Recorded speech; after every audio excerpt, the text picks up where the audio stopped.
예. 제가 오늘 질의를 안 하려고 하다가 네. 그래도 좀 여쭤보는 게 좋을 네. 것 같아서 좀 하겠습니다.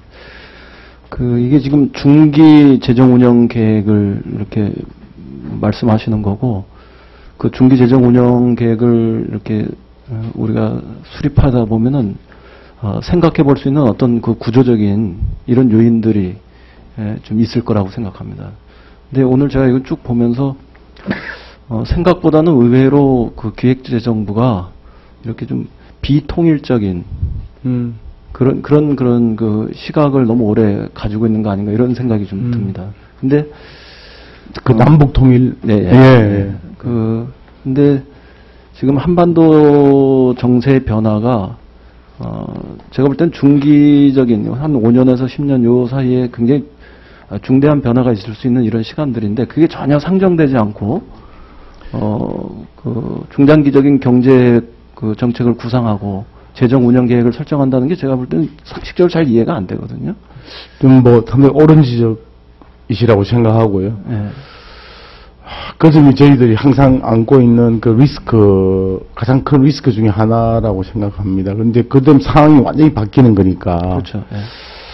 그래서 명시적으로 참, 그러니까 제가 그 공신력 있게 공개적으로 얘기하실 수 없는 부분들도 있을 거기 때문에 그 점은 저도 이제 충분히 감안하면서 말씀드리는 건데요. 근데 이미 세계 경제가 특히 이제 유럽의 재정 문제 이런 것들이 우리한테 충격을 주는 것도 있지만 중국과 북한이 경제 협력을 시작해서 접경 지역을 중심으로 해서 어떤 개발들을 하고 또 UNDP 이런 것들이 어떻게 가동될지는 모르겠습니다만 그 이전에 하여간 북중 접경 지역에서 어떤 그런 경제 협력 같은 것들이 시작되면 이것이 한국 경제에 미치는 영향 이런 것들도 굉장히 클 거거든요. 그리고 한미 FTA하고 또 다르게 한중 FTA 이런 것들이 진행되면 그것이 또 한국 경제에 미치는 영향 이런 것들이 남북 관계, 북중 관계 이런 것들과 맞물리면서 굉장히 영향이 크게 작용할 건 거의 틀림없는 거 아니겠습니까? 네. 근데 이런 문제들에 대해서 기획재정부가 어떤 주도적인 관점을 가지고 정책이나 대책을 펼쳐가지 않으면 사실 한국 정부는 어떻게 아무런 이니셔티브를 가질 수 없는 이런 상황 아니겠어요? 예, 좋은 지적이시고요. 그래서 부처 차원에서는 통일부 쪽에서 노력을 할 것이고, 그러나 이제 여러 가지 재정 소요라든지 또는 나라 전체 근데 생산 가능 인구를 비롯한 인구 전망, 에너지 자원 수급 변화를 비롯해서 여러 가지 시너지 효과와 또 비용 등을 면밀히 분석하고 대비하는 것은 굉장히 중요하다고 생각하고, 저희들도 남북경제과라는 과단위 조직을 갖고 있고 중장기 전략국에서 일부 작업은 하고 있다는 정도까지 말씀을 드리고요. 그 다음에 제가 조금만 예. 이제 저는 이거 예. 꼭 질타할 문제는 아니라고 네. 생각하는데요. 제가 이제 장기 전략 담당하시는 분 이제 뵙고 말씀도 좀 듣고 또 그 과정에서 장관님이 이런 문제의식과 관련해서 부분적으로 이렇게 지적하시고 그 요소를 고려하게 하셨다는 것까지도 이제 듣고 그랬어요. 그래서 이제 꼭 장관님을 막 질타하거나 추궁하거나 이럴 마음은 없습니다. 이건 적어도 우리가 같이 협력하면서 국가 미래 차원에서 미래 전략 차원에서 우리가 잘 풀어나가자 이런 취지니까요. 근데 적어도 11년에서 올해가 12년이고 13년부터 내년에는 올해는 이렇다 하더라도 올해도 전 당장 좀 반영이 됐으면 좋겠는데 내년부터는 그걸 반영하지 않으면 중기적으로 정말 멀지 않은 미래에 닥쳐올 큰 어떤 경제 변동 요인이 될 수 있는 이런 것들을 그냥 놓치고 갈 거거든요. 예, 좋은 지적이시고요. 그래서 다시 한번 좀 강조를 드리는 거는 저희가 재정 건전성을 다른 나라보다 좀 더 유독 강조하고 정책의 최우선 순위에 두고자 하는 이유의 하나가 당연히 사회 전체적으로 급격하게 진행되는 저출산 고령화 때문에 닥칠 미래 복지 수요가 하나 있고요. 두 번째가 남북 경제 협력의 활성화 가능성에 대비해서 우리가 재정 소요가 상당히 있을 것으로 보이기 때문에 지금 좀 비축을 해줘야 된다.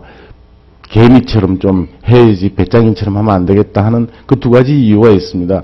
근데 이제 그걸 중기 재정 계획에 바로 담기는 너무나 좀 불확실성이 많아서 저희들은 큰 방향에서는 만약 그런 상황이 온다면 이 자체를 완전히 뜯어 고쳐야 되는 그런 계제가 되겠고요.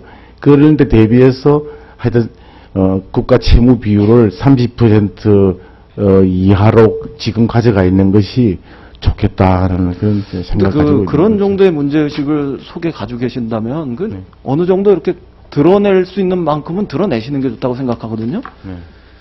그 죄송한 표현이지만 이게 뭐 통일부 가서 통일부하고 얘기하라 이러시면 안 된다고 생각해요. 예. 한반도 경제에 대한 그 전체적인 이니셔티브를 기획재정부가 놓치고 있으면요. 저는 기획재정부가 뭐 있을 이유가 없다고 생각해요. 어떤 면에서는. 예, 뭐 유념하겠습니다. 예, 그 인구 변동의 문제라든가 기후 변동 이런 것들이 우리 경제에 주는 뭐 또 다른 그 장기적인 것도 있겠지만 그거보다는 제가 볼 때는 한반도 경제 이런 어떤 그 정세 변동 이런 것들이 훨씬 더 빨리 올 거거든요. 근데 그 정도의 문제들을 한 5년 뒤에 일이라고 그래서 그때 가서 하려고 하면요. 전 전혀 감당 못 한다고 생각합니다. 이게 한두 푼 드는 것도 아니고요. 지금 인도적 차원에서 지원하는 그런 수준의 것들도 이렇게 인색한데요. 이게 만약에 한반도 전체 경제 문제들 속에서 우리가 이걸 접근하고 대책을 세워야 된다 그러면 지금부터 한 5년 동안 아주 몰두해도 5년 뒤에 온다 그랬을 때 감당하기 쉽지 않은 영역들이거든요. 그러니까 좀 더 국가 전략적 차원에서 이제 꺼내놓고 이야기할 수 있어요. 그 이야기를 통일부에서 하면요. 이게 좀 이 정치적이고 이념적이고 안보적이고 이런 것과 굉장히 관련해서 굉장히 복잡해집니다. 굉장히 복잡하지 않겠습니까? 그게. 근데 이게 경제 영역에서 실제로 우리가 분단된 상태 속에서 그 키울 수 있는 만큼의 그 경제는 키워놓은 거고 여러 가지 측면에서 한반도 전체 차원에서 우리가 경제에 대한 시각 이런 것들을 확대하고 접근해야 할 그런 시점이 된 거거든요. 그리고 그걸 기획재정부가 이야기하지 않으면 저는 정부에서 다른 차원에서 많이 왜곡될 것 같아요. 잘 알겠습니다. 정권 차원에서. 그리고 내년에 새로운 정권이 들어서지 않습니까? 새로운 정권이 들어서면서부터 다시 이 문제를 이륙시키지 않으면 지난 5년처럼 이렇게 갔다가는 저는 정말로 중요한 시간에 역사적으로 굉장히 중대한 시간에 아무것도 못하는 코리아 이니셔티브는 완전히 상실하는 이런 그런 상황에 처할. 네. 뭐 좋은 말씀 감사합니다. 예.